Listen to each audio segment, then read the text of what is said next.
Tanggal 8 Juni 2022, Gustiksa telah mengupload remixannya dari lagunya Kobukanero yang berjudulkan Mantra Hujan. Beberapa hari setelahnya, Ahmad Iqbal Ansyari atau yang lebih dikenal sebagai Papa Kan atau Lil Salmonella telah memanggil Gustiksa karena satu kesalahan yang sangat fatal. Nah, simpelnya lu bisa lihat judulnya Mantra Hujan dan atas namanya Gustiksa, bukan Kobukanero. Nah, kesalahan yang sangat fatal dilakukan oleh Gustiksa adalah tidak menaruh nama Kobukanero dalam kredit lagu tersebut. Nah, kenapa hal ini bisa menjadi viral? Kenapa hal ini bisa menjadi ribut? Apa dampak besar jika pemilik karya tidak mendapatkan kredit dalam suatu karya tersebut, pemilik aslinya? Ya, saya Dalva dan saya akan menjelaskan kenapa sebuah nama itu penting dalam sebuah karya. Oke, bagi kalian yang baru dengar atau baru tahu akan kasus ini, di sini gue bakal kasih penjelasan kenapa hal ini bisa terjadi gitu. Tanggal 8 Juni 2022, jadi si Gustiksa mengupload lagu yang berjudulkan Mantra Hujan. Nah, lagu itu adalah sebuah remixan lo-fi dari lagunya Kobukanero yang berjudulkan sama, yaitu Mantra Hujan.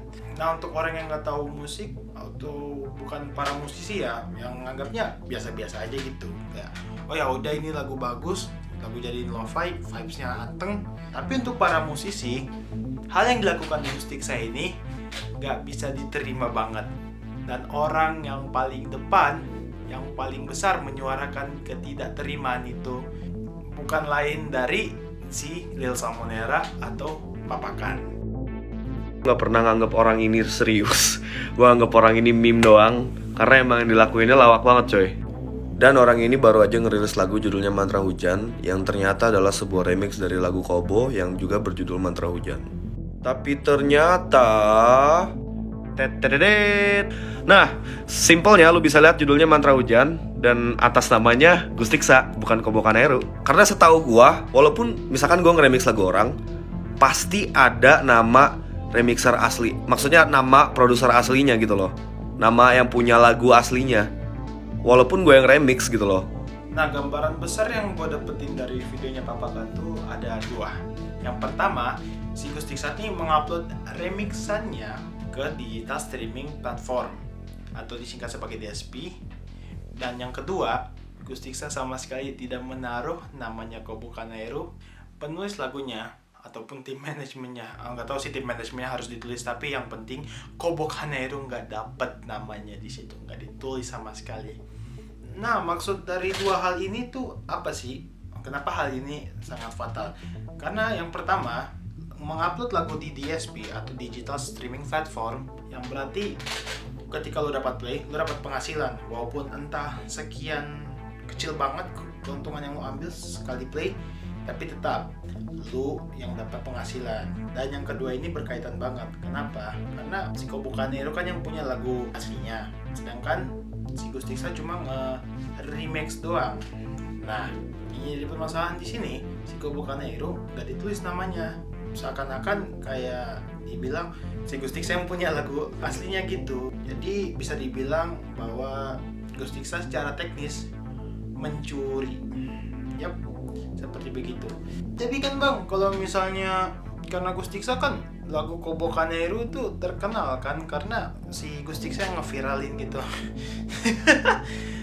Oke, satu hal yang paling tidak diinginkan oleh artis atau musisi atau seniman yaitu lu bayar dengan exposure. Sumpah kita nggak pengen.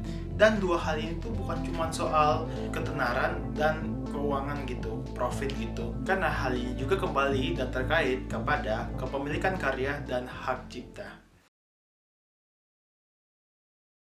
Oke, kayaknya gue harus baca HP deh, soalnya skripnya panjang banget. Ini pertama kali gue nge-skrip, sumpah. Jadi kita kesampingin dulu dah soal keuntungan sama ketenaran itu. Nah, kalau permasalahan pemilikan karya dan hak cipta itu sensitif banget gak sih? Apalagi di dunia seni gitu, sangat-sangat sensitif. Yaudah kita ambil contoh satu aja dah dari lagu ini. Nah, jadi gini, dalam lagu itu kan banyak yang minta tuh untuk masukin lagu ke Spotify. Nah, yang jadi permasalahan itu tiga kata nih, tiga kata dalam dirinya tuh yang membuat lagu ini tuh hampir sama sekali nggak keluar. Kata-kata itu adalah jadi kenapa tiga kata ini membuat distribusi lagu tersebut hampir keundur, bahkan sampai sama sekali nggak bakal diupload karena pemilik dari pemilik lirik berisikan 3 kata ini dimiliki oleh Neil Diamond. Jadi untuk produser aslinya tuh si Duke and Jones, mereka harus sampai rela hubungi entah kerabat atau orang terdekat atau mungkin timnya Neil Diamond sendiri untuk meminta perizinan gitu, untuk lirik yang berisikan 3 kata tersebut. Nah hampir aja nggak jadi keluar tuh, hampir aja itu nggak bakal keluar di Spotify, di Tidal, Deezer, YouTube Musik lah, sampai akhirnya Neil Diamond kasih lampu hijau agar lirik itu bisa dipakai.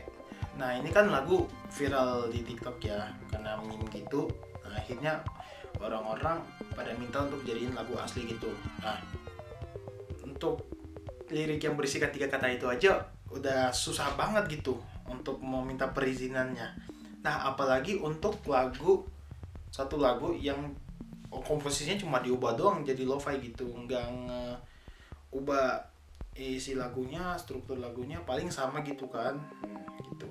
Nah kalau misalnya seandainya si Duke and Jones nggak minta perizinan dari si Neil Diamond, atau misalnya lu ambil suatu karya terus lu entah sample, remix gitu kan, terus kalau misalnya yang punya cari tahu apa yang terjadi, simple, lu bisa digugat beberapa dolar. Seberapa banyak dendanya itu tergantung dari yang punya lagu, terserah dari mereka gitu. Nah apakah hal ini nggak bisa dihindari gitu? Apa sih solusi dari hal ini gitu agar kita nggak bisa didenda ya? Nah simple, dan kita punya solusi dan jalan keluarnya. Oke, dari permasalahan ini apa sih solusinya agar hal seperti ini nggak kejadian lagi? Jadi gue punya beberapa solusi sih. Yang pertama, pastikan kalian edit lagunya agar copyright free aja lah ya. Mungkin kalau kalian bisa lihat di DJ Indo Remix di Spotify, beberapa lagu remix Indo itu udah di take down dan kalian nggak bisa play lagi. Nah ada sih beberapa kayak mungkin lagu ini dari Kyayuba Remix atau apa gitu. Nah ternyata di-cut bagian chorus, bridge sama verse-nya agar tidak kena copyright strike, yang menghasilkan karya mereka dipotong kisaran 1 menit 2 menitan gitulah, karena agar nggak kena copyright strike mereka cut chorus, bridge sama verse-nya gitu. Nah yang kedua, mau nggak mau, susah ataupun mudah, bagaimanapun juga kalian tetap harus minta perizinan sama yang punya lagu. Jadi maupun susah atau enggak, proses solusi ini ya tetap kalian harus lakukan karena ini jalan yang paling benar gitu. Nah kalau misalnya kalian nggak terima akan dua solusi ini, berarti sangat disayangkan banget. Menurut opini gue tuh berarti kalian tuh nggak bisa dibilang sebagai musisi, kalian tuh lebih bisa dibilang sebagai orang yang ngebuat lagu hanya untuk mendapatkan ketenaran. Dari kelihatan gue seperti itu ya. Oke, intermezzo sedikit ya, kenapa gue buat video ini, karena sebenarnya ini hal yang sangat sensitif, mengambil karya tanpa kredit itu, dan ini nggak terjadi pada musik juga, beberapa pada mungkin karya tulis atau film, yang paling banyak itu desain biasanya banyak banget tuh orang lepas dari Google, akhirnya ambil desain sendiri, ya pasti orang marah lah, apalagi nggak dikasih kredit gitu. Dan semoga dari video ini kita bisa belajar sedikit ya. Gue harapnya begitu, kita bisa belajar sedikit tentang kepemilikan karya dan legalitasnya, apapun lah seperti itu. Untuk Gustiksa sendiri, gue tahu mungkin lu emang nyari traffic ya, lebih tepatnya bukan keuntungan juga sih, tapi lebih nyari traffic, makanya ketika ada lagu baru langsung buat remixnya secepat gitu ya kan. Tapi setidaknya tolonglah minta perizinan sedikit. Nah, udah bagus untuk lagunya si Skinny Vapes, gue udah lihat lu taruh kredit di situ, itu udah bagus, tapi usahakan lain kali please jangan gitu lagi. Sumpah semua orang tuh emang gak suka karena hal itu juga ya, by the way. Itu mungkin itu aja yang pengen gue sampaikan. Terima kasih udah menonton. Kalau misalnya kalian suka, kalian kasih like, terus kalian subscribe untuk video-video selanjutnya, sama share ke teman-teman kalian kalau misalnya video ini emang bagus, bermanfaat bagi kalian. Oke? Jadi terima kasih udah menonton dan see you on the next video, I guess ya.